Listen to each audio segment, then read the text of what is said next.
Josef Lukavský was a Czech actor, theatre director and writer. He was born in 1874 in Podlesí, the son of miner Eduard Lukavský, and attended the Real Gymnasium in Příbram. Afterwards, he worked as a scribe in a law firm for 4 years. In 1893, he joined a theatre group touring the countryside. In 1906, he became a director to the City Theatre in Praha Smíchov. He retired from the theatre in the 1920s and focused solely on writing. His most well-known novel is his 1914 Komedianti, a story based on his experience in the theatre. He died in 1930 in Prague. We will review his 1926 Satan's Defeat.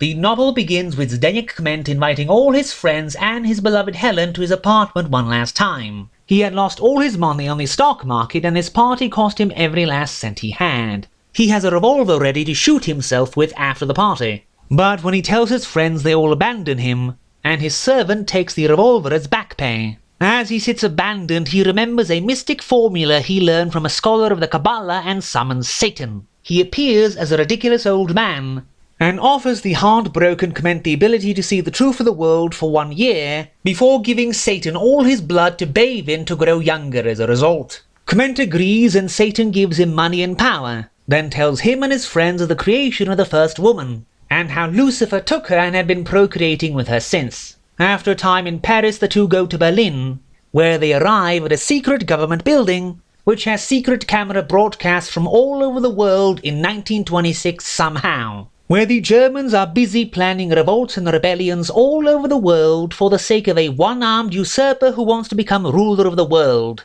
And I have no idea who this is supposed to be, all I know is it's not Hitler or Hindenburg. Then they travel to the Soviet Union, where they see labourers sentenced to death for refusing to work 12 hours a day. Then a student is bound and gagged and given as an unwilling plaything to a woman he rejected, and a young woman who comes to complain to the commissars about the Red Army having murdered her husband is bound and forced to watch several mass executions, before being ordered to have her tongue cut out and her eyes poked out. Leaving Russia, we see Satan assume the identity of Captain Pyatt, an enigmatic ship captain sailing from port to port on his mysterious ship the Raven, making men hate him and women fawn all over him, as he sails his flying ship to the island of miracles occupied entirely by women devoted to Satan and pleasure. Kment refuses Satan's offer of spending time with any of them, and the two return to Prague on the day when Kment's year is about to be up and he is to die. The whole past year, Kment had been wondering about a hint Satan let drop